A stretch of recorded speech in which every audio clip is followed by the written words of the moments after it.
जी viewers, welcome back. Good healthy morning. हम बात कर रहे हैं पॉपुलेशन के हवाले से क्योंकि आज है वर्ल्ड पॉपुलेशन डे। अब मैं मैम से पूछूंगी, मैम बच्चों के बीच में प्रॉपर वक्फा कितना होना चाहिए, और अगर नहीं होता तो फिर किस तरह के कॉन्सिक्वेंसेस फैमिली को और माँ को फेस करने पड़ते हैं? मैंने जैसे पहले भी जिक्र किया कि जो शवाहिद बताते हैं, ये ऐसा नहीं है कि मैं ख़ुद से कोई चीज़ बता रही हूँ या अपना कोई एक्सपीरियंस बता रही हूँ। ये बहुत सारी दुनिया में स्टडीज़ हुई हैं, उनको जमा करके बहुत सारे एक शवाहिद निकालें कि बेस्ट टाइमिंग्स क्या है प्रेगनेंसी की या हामला होने की, या बेस्ट वक्फ़ा क्या है। तो जो बेस्ट वक्फ़ा है एक बच्चे की पैदाइश से और दूसरे बच्चे की पैदाइश में, वो होता है 3 साल। और हर पेरेंट को या हर कपल को यही मशवरा दिया जाता है कि आप 24 महीने जब आपको हो जाएं तो फिर आप दूसरे बच्चे के बारे में सोचना शुरू करें। तो ऑटोमेटिकली फिर आपके 2 बच्चों की पैदाइश में जो वक्फ़ा आता है वो 3 साल का हो जाता है। और ये 3 साल क्यों कहा गया? 3 साल ऐसे ही नहीं कहा गया। 3 साल का एक रीज़न, ये सबसे बड़ा रीज़न ये था कि जब उन्होंने मुख्तलिफ स्टडीज़ की और माओं को देखा तो उन्होंने कहा जिन माओं में 24 साल से या 24 महीने से या 20 महीने से कम का वक्फ़ा है, उनमें माँ की अमवात की शरह बहुत ज़्यादा है, उसमें हमल ज़ाया होने की शरह बहुत ज़्यादा है, उसमें ब्लड प्रेशर का होने की मतलब प्रेगनेंसी के दौरान या हामलगी के दौरान ब्लड प्रेशर होना वो भी बहुत बढ़ जाता है। और उसमें एक चीज़ और होती है जिसे हम कहते हैं एनीमिया, खून की कमी। अच्छा। तो उसमें खून की कमी का जो वो है वो भी बहुत ज़्यादा है। ये तो माँ के सब चीज़ें हैं। तो वैसे एनीमिया तो वैसे हमारी सोसाइटी में बहुत ज़्यादा है। वैसे हमारा तो वैसे स्टार्ट में ही बहुत ज़्यादा होता है। तो आप हमारे यहाँ तो अम्माएँ और भी डेंजर लेवल पे पहुँच जाती है ना, क्रिटिकल लेवल जैसे कहते हैं अगर आप देखें। तो उसके बाद जो बच्चों पे असर पड़ता है उसमें जो नौज़ायदा है उसकी अमवात की शरह बहुत ज़्यादा है अगर आपका वक्फ़ा जो है वो 20 माह से या 24 माह से कम हो। उसके अलावा जो 1 साल का बच्चा होता है उसकी मौत की शरह बहुत बढ़ जाती है, यहाँ तक कि उसका अफेक्ट 5 साल से कम उम्र के बच्चे पे भी आता है कि उसमें भी अमवात की शरह बढ़ी हुई है जिनमें वक्फ़ा कम है।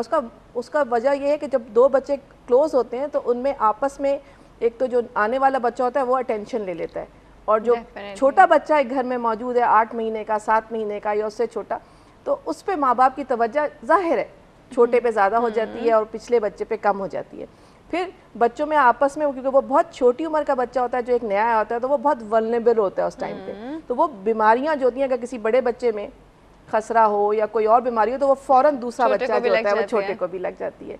और फिर आपस में ये तो हेल्थ वाइज है, साइकोलॉजिकल भी होता है। जो बड़ा वाला पहला बच्चा होता है वो दूसरे बच्चे से जेलस होना शुरू हो जाता है, उसमें राइवलरी आती है कि वो अपने माँ की अटेंशन, माँ ऐसी चीज़ है कि वो चाहता है, हर बच्चा चाहता है कि वो पूरी अटेंशन मेरे पास हो। तो वो 2 साल का जब हम कहते हैं ना कि 2 साल के बाद सोचें और 3 साल का वक्फा करें, तो वो 3 साल में बच्चा जो होता है इतना हो जाता है कि वो खा पी सकता है, खुद चलता फिरता है, अपने काम खुद करता है और एक स्कूल जाने की उम्र आ जाती है, स्लाइटली इंडिपेंडेंट हो जाता है। फिर स्कूल जाने से वो माँ से थोड़ा सा फासला आ जाता है उसका। तो वो जब नया बच्चा आता है तो माँ उस पर पूरी तवज्जो दे सकती है। तो ये सारी बातें, ये शवाहिद ज़बानी नहीं बता रही, वैसे में बहुत से लोग जो सुनने होंगे वो इस चीज़ को महसूस भी करते हैं और जानते भी हैं, लेकिन ये शवाहिद से पता चला है। तो इसलिए उन्होंने कहा कि जो बेस्ट वक्फा है एक पैदाइश से दूसरे में, वो इन वजूहात की वजह से 3 साल का होना चाहिए। ठीक है। अच्छा जी, हमारे पास एक कॉल मौजूद है, अटेंड करते हैं। अस्सलाम वालेकुम। अस्सलाम वालेकुम। गुड हेल्दी मॉर्निंग आया साहब, कैसे हैं आप? अल्हम्दुलिल्लाह। सुबह से आपकी कॉल का वेट करी थी मैं। भाई आई एम ट्राइंग, बट आपकी आज कुछ ज्यादा ही कॉल्स आ रही थी, शायद मेरे ख्याल में मेरी कॉल मुश्किल से मिली, लेकिन बहरहाल हम भी पीछा छोड़ने वालों में से नहीं हैं। I know that. अच्छा जी, आपने हमारे पोल का सवाल तो सुना है ना? जी, मैंने पोल का सवाल सुन लिया है, लेकिन देखिए राफिया, मैं इससे आई डोंट एग्री विद, जैसे आपके डॉक्टर बैठे हैं इन्होंने बड़ी अच्छी बात की।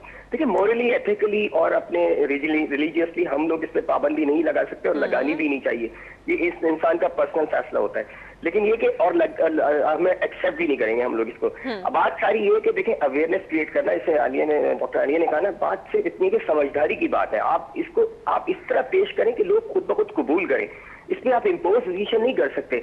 और वही बात एजुकेशन पे आके खत्म हो जाती है, जब तक आप एजुकेशन लेवल हाई नहीं करेंगे ये चीजें लोगों को समझ नहीं आएंगी। अच्छा, मेरा सवाल डॉक्टर आलिया से ये है कि मैं ये पूछना चाहता हूँ कि ये जो ग्रीन स्टार है इसने क्या काम किया और कितनी अवेयरनेस पैदा की और क्या इसके रिजल्ट हैं। दूसरी बात कि ये इनसे ये भी मुझे पूछना है कि देखिए बात ये कि हमारे यहाँ तो बहुत सारी इतनी वल्गर चीजें टीवी पे चल रही हैं, इतनी फजूल मतलब डांसेस हम देख रहे हैं और इंडिया की पता नहीं क्या क्या देख रहे हैं चीजें। तो बात मैं ये पूछना चाह रहा हूँ कि हमारे यहाँ कोई ऐसा टाइम पे ऐसा कोई प्रोग्राम नहीं पेश किया जा सकता जिसमें एक तहजीब से, तमीज से इन बातों को लोगों को समझाया जाए और अवेयरनेस पैदा की जाए, बजाय इसके कि हम गलत साइड पे जाए। पॉजिटिवली इसको लेके क्यों नहीं चला जा सकता? ग्रीन स्टार सिस्टम में क्या कर रहा है? बस thank you so much, this is my question. Thank you so much आया साहब, बहुत ही रेलेवेंट क्वेश्चंस हैं इनके, definitely we gonna talk about it. पर इससे पहले मैं डॉक्टर साहब से एक चीज, सर से एक चीज पूछना चाह रही हूँ। सर मुझे एक बात बताइए, एक लैंड ह्यूमन रेशियो होता है पूरी दुनिया में, जी जी, क्या होता है वो रेशियो? देखिए ये आप इसको इस तरीके से स्टेटिस्टिक्स में ना जाएं, हर जगह के हालात मुख्तलिफ होते हैं, कितनी लैंड है, कितनी, अब जापान में बहुत ज़्यादा होगा कि बहुत ज़्यादा लैंड कम है, पॉपुलेशन ज़्यादा है, तो इस तरह से इसको इन तरीके से स्टेटिस्टिक्स को बगैर उसके इंटरप्रेट करने में मिसअंडरस्टैंडिंग हो जाती है, लोगों को गलतफहमी हो जाती है। लेकिन जब जो आपके कॉलर साहब ने बात बहुत सही की कि ये मैं भी इसका कायल हूँ कि टेलीविज़न पर बहुत सारी चीज़ें चल रही हैं, आपको चाहिए कि ये संजीदा मसाइल के ऊपर भी एक संजीदा प्रोग्राम होना चाहिए और लोगों को करना चाहिए, और हम लोग काफ़ी सिलसिले में कर रहे हैं। अब अभी डॉक्टर आलिया तो स्पेसिफिक इंटरवेंशन बताएंगे। देखिए एक बहुत अहम चीज़ जो ग्रीन स्टार ने अभी शुरू की है नई सिलसिले में, वो ये है कि पाकिस्तान में एक मसला ये है कि बड़ी तादाद में तकरीबन 60% जो लोग हैं उनकी डिलीवरी घर पे होती हैं, औरतें घरों पे करती हैं, रूरल एरिया में खास तौर पे करती हैं। जब घरों पे डिलीवरी होती हैं तो जो दाई होती हैं, TBS जिसे हम कहते हैं, उनको कोई सेहत के बारे में ज़्यादा इल्म नहीं होता, वो माँ को उसकी सेहत के बारे में ना कोई इन्फॉर्मेशन दे सकती है, फिर उसमें सैकड़ों कॉम्प्लिकेशन होती हैं, माँ की सेहत भी ख़राब होती है, बच्चों को भी नहीं मिल सकती। तो एक बहुत बड़ी ज़रूरत है इस बात की कि डिलीवरी जो है वो किसी हेल्थ केयर फैसिलिटी पे हो, किसी क्लिनिक पे हो।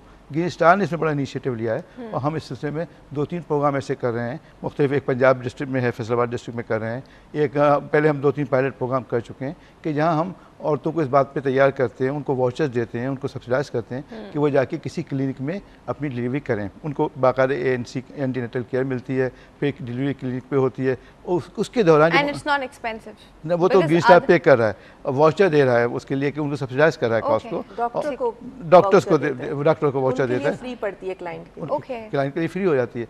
अब जब वो वहाँ जाके करते हैं तो उन्हें फिर बताया जाता है देखिए आपके ये बच्चा है, इसके बच्चे की सेहत के लिए इसको 1 साल 1.5 साल के लिए, तो फिर वो समझते हैं कि ये हमारी कुछ मदद कर रहे हैं। देखिए पहले ट्रस्ट गेन करना है, जैसे अवेयरनेस तो आप कर देंगे, लेकिन जो क्लाइंट है, जो मतलब औरतें हैं, उनके दरमियान ये एतमाद भी पैदा करना पड़ेगा कि हम उनके दुश्मन नहीं हैं, हम उनके बच्चे बंद करने नहीं आए, बल्कि उनको बेहतर सेहत की तरफ राग़िब करने के लिए आए। तो फिर पहले आप कुछ करेंगे जब भी दूसरा आदमी समझेगा ना। आप ज़बानी जाके किसी को लेक्चर देते हैं तो लोग नहीं सुनते हैं, तो इसलिए हमने अमली तौर पे ये किया है कि उनकी कॉस्ट सब्सिडाइज की है, बादों को बिल्कुल फ्री ट्रीटमेंट दिया गया है और उन्हें बताया गया है कि आप हेल्थ केयर फैसिलिटी पर डिलीवरी करें, और वहाँ से फिर उनको फैमिली प्लानिंग के बारे में बताया जाता है कि भाई देखिए ये अवेयरनेस है, अब आप अपने बच्चे की सेहत का भी ख्याल रखें, तो उसमें माँ की सेहत भी अच्छी होती है और बच्चे की सेहत भी अच्छी होती है। तो इस तरीके से काम करते हैं। अच्छा, एक और सवाल उन्होंने पूछा था कि ग्रीन स्टार और क्या कर रहा है इस पर। देखिए मैं वो थोड़े रिसर्च के इंडिकेटर, हालांकि मैं खुद मेरा ताल्लुक शुमारियात स्टेटिस्टिक्स से है, लेकिन मैं नंबर्स को देते हुए ज़्यादा हिचकिचाता हूँ कि आम लोग उसे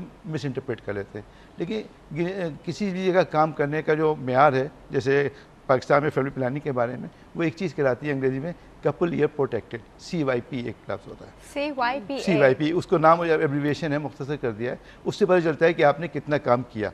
तो इस वक्त पाकिस्तान में जो फेडरल ब्यूरो ऑफ स्टैटिस्टिक्स की रिपोर्ट है उसके मुताबिक ग्रीन स्टार का शेयर जो है नेशनल लेवल पे 30% है। एक अकेली ऑर्गेनाइजेशन जो है जो भी फैमिली प्लानिंग के सिलसिले में काम हो रहा है उसका 30% जो है वो ग्रीन स्टार हर साल कर रहे हैं। तो इससे आप अंदाज़ा लगा सकते हैं कि ग्रीन स्टार ने क्या काम किया है। अब इसका असर क्या हो रहा है?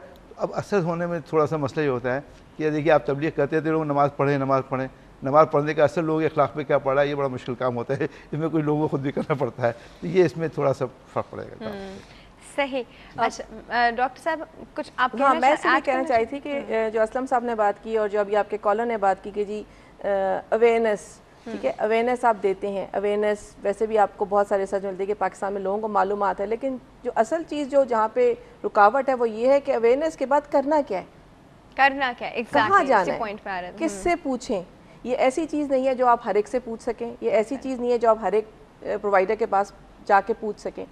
तो ग्रीन स्टार के हवाले से ये करना क्या है ना डॉक्टर साहब, क्या किधर जाना है, क्या करना है, ये सवालात लोगों के दिमाग में आते हैं। हमारे भी आगे इनका जवाब हम अभी लेते हैं। अच्छा। एक छोटा सा वक्फा है डॉक्टर साहब को ब्रेक ज़्यादा वक्फा समझ आएगा, एक छोटा सा वक्फा है, उस वक्फे के बाद हम आते हैं और आपको ये बताते हैं कि चलिए ये तो पता चल गया कि प्लानिंग करनी है, वक्फा देना है, बट करना क्या है, किसके पास जाना है, ये डॉक्टर साहब अभी एक्सप्लेन करती है। छोटा सा ब्रेक है, अभी वापस आते हैं, कहीं नहीं जाएगा।